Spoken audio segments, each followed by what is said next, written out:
10 here in the Clio SoF League, and we are in Norway at the Rudskogen Motor Center. Welcome to another week of Clio racing. Yeah, the Rudskogen Motor Center is a bit of a classic when it comes to Clio tracks for the SoF. And we have one clear Mr. Rudskogen. JB Masida has won 3 times here in Top Split. And yeah, Rudskogen is always a bit special to me because this is the very first track I did a quote-unquote broadcast, back then only from my own split. So yeah, the humble beginnings started here in Rudskogen, but more on that maybe in other splits. If we take a look at the overall standings, we see a few things. Miguel Freitas, 340 points. The championship is not decided yet. Dylan da Costa, 261. He is not here. He is on vacation. Muhammad El Hariri, he is here, also 261. James Lazok Smith in P4. He is already out of contention. Drop rounds make it impossible for him to catch Miguel Freitas. And Kevin Anfield in P5 with 212 points in the overall standings. Yeah, last time we had 41 drivers, this time we have 63 drivers, meaning we have 4 splits, so lots of racing to be seen. And yeah, last time we were here, the top 3 were, as mentioned, JB Masida, he won again, Dylan da Costa got second, and Stephen Hurd was in P3, and none of those is in this race today, I believe. So an entirely new podium. So let's jump right through qualifying. Let's take a look at the starting grid, and then we will be back when the race is about to begin.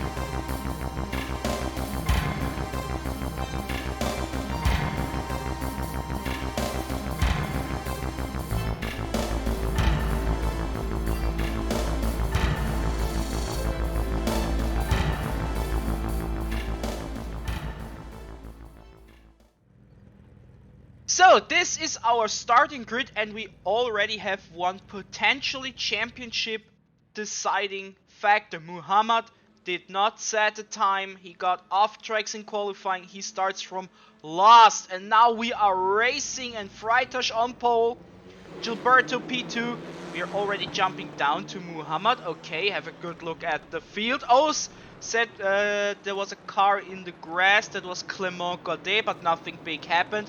Watch out for him, he is real quick, but here's already contact for the first time. This is number 16, Pablo Mendoza, and Gianluca Risa was that.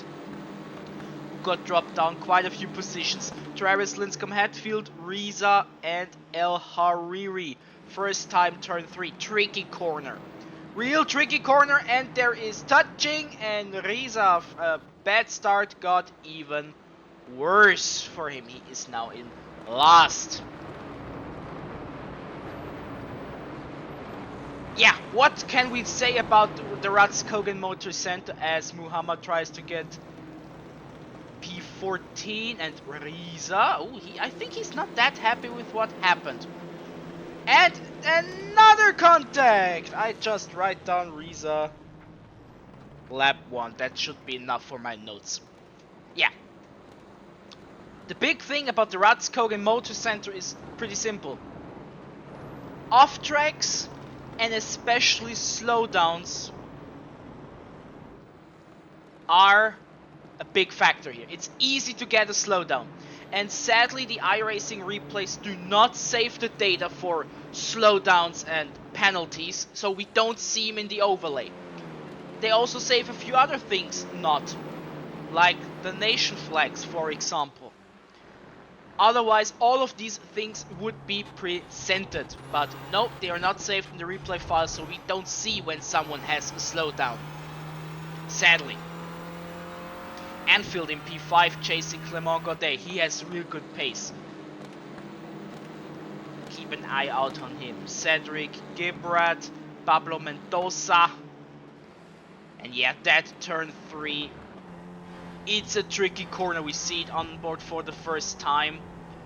It is tricky. You basically have to let the car basically glide the entire thing. Watch out at the entry point when you brake.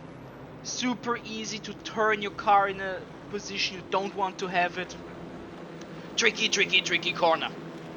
But if you nail it, fun corner. If you don't nail it, awful corner. Yeah, we can expect 9 to 10 laps. I assume 10 laps is the more realistic number.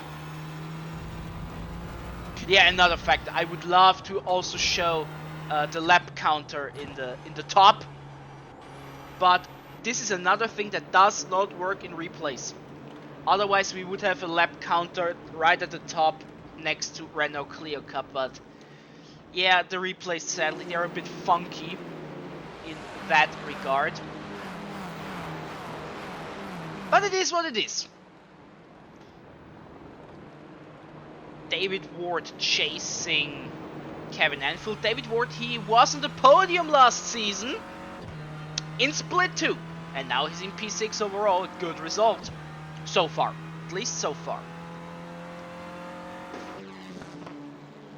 But since we have Muhammad only in P14, quote unquote. I mean, for Muhammad it is only.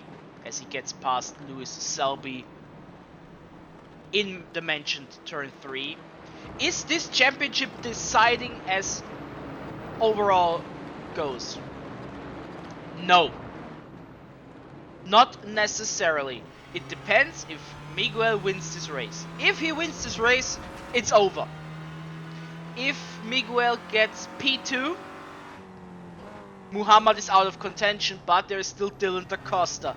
The possibilities and the margins are getting smaller and smaller. But it is not championship deciding as long as Miguel does not win this race. But do you see something? Oh, I see Isaac Mitchell to the outside there in turn 12. And contact with Lewis Selby. Excuse me, my voice. But what I wanted to say originally is Miguel has a 2-second gap, so maybe we crown a new champion? But it's too early. It is too early. We just had 5 minutes. So enough time to get things done. Like I said, slowdowns are a big problem here. And they can hurt you. David Ward still chasing Kevin Anfield. We see Gilberto with a different line taking. He is in P3. These are Andy Oakley and Björn Adebar for P7. Number 7 and 8 fight for 7 and 8. Poetic. But yeah, where are the biggest slowdown dangers? Turn 1, if you cut too far to the inside. Turn 3, if you get too far to the outside. Let me think. Turn 6 can give you slowdowns if you cut too far to the inside, I believe.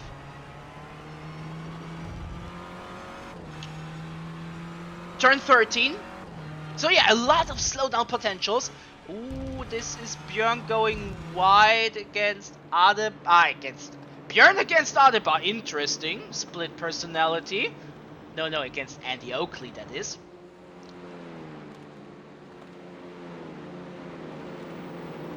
David Ward still chasing. He has a bit of a gap, not too much.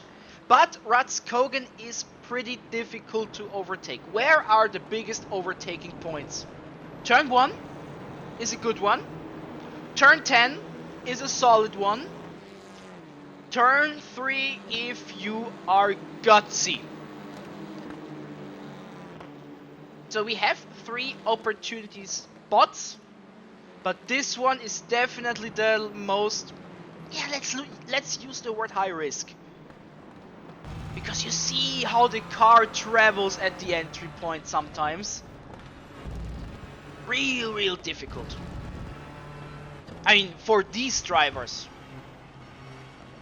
they know what they are doing, but especially I'm curious how people in split 3 and 4 tackled that somewhat difficult corner.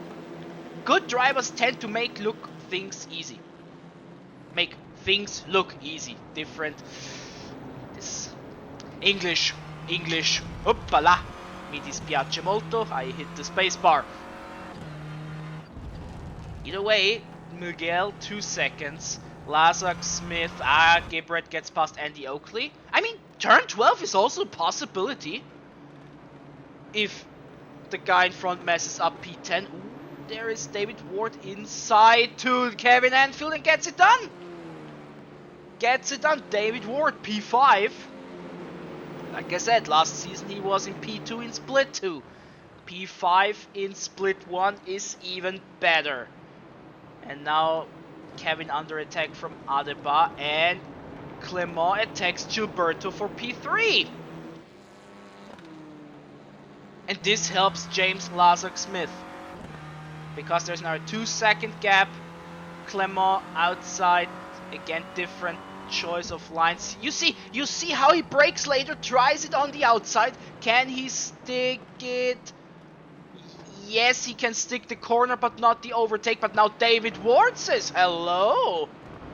Nice for you to trying. May I try it now as well? But Clement stays in P4. But it appears as if Gilberto is not able to hold the pace. Or does he have a slowdown and tries to be cheeky about it?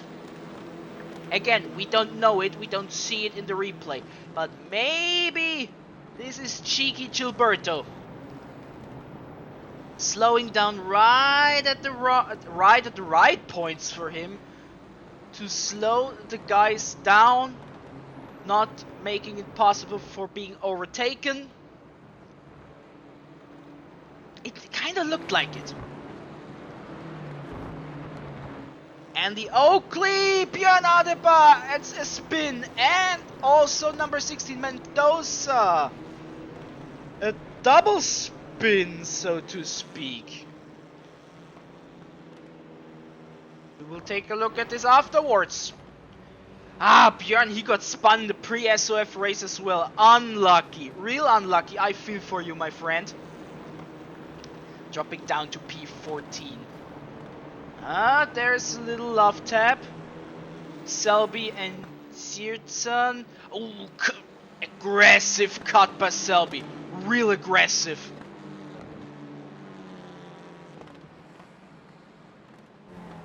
But Muhammad now in P8 as a result. But doesn't matter. Muhammad, I think even a P3 would not help him.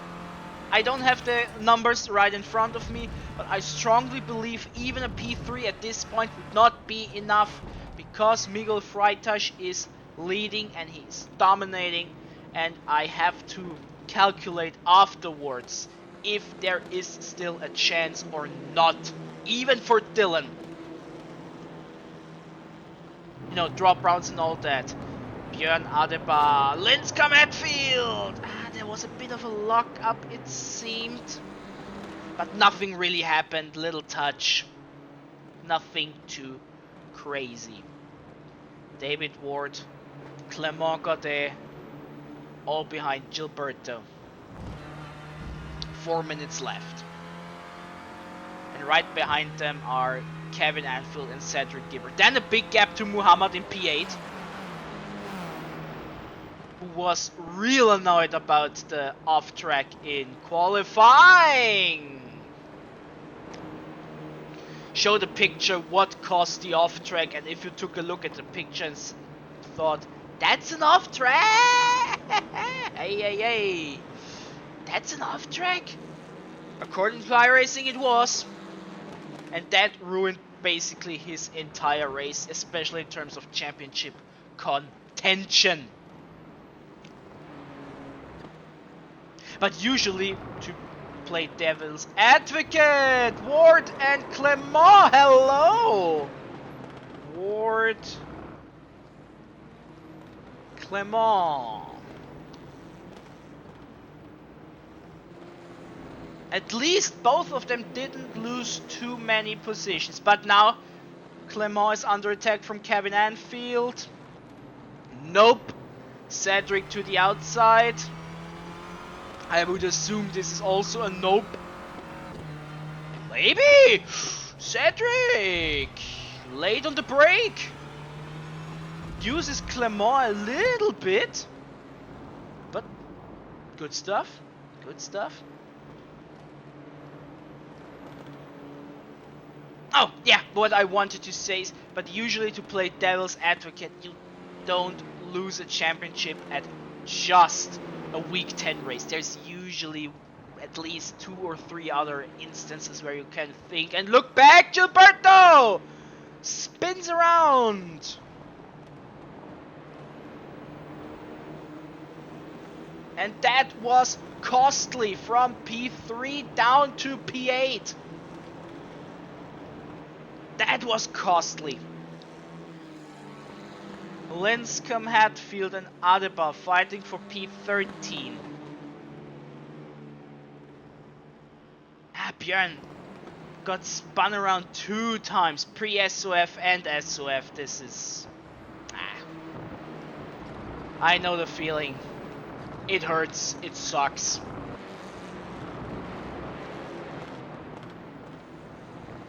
Also here a big battle for P...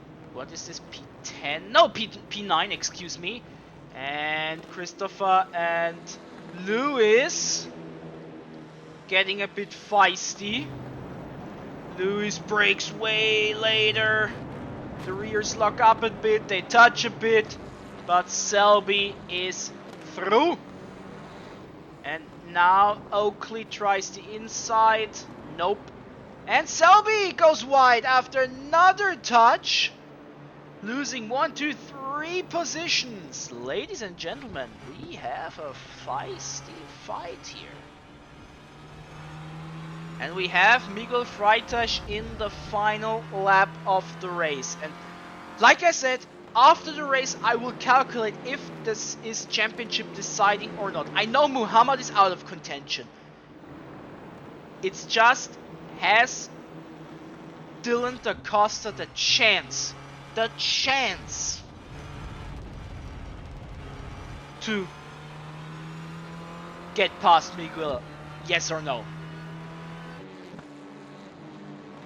Purely by chance. Kevin Anfield gets past Cedric Gibrat, it seems. We have not seen it, but we saw it in the timetable, of course. Kevin Anfield now in P5. But the positions look pretty much settled. 3.5, 4.8, 1.1, 1.1. The closest is Gibrat and Muhammad El Hariri. In the front pack, that is.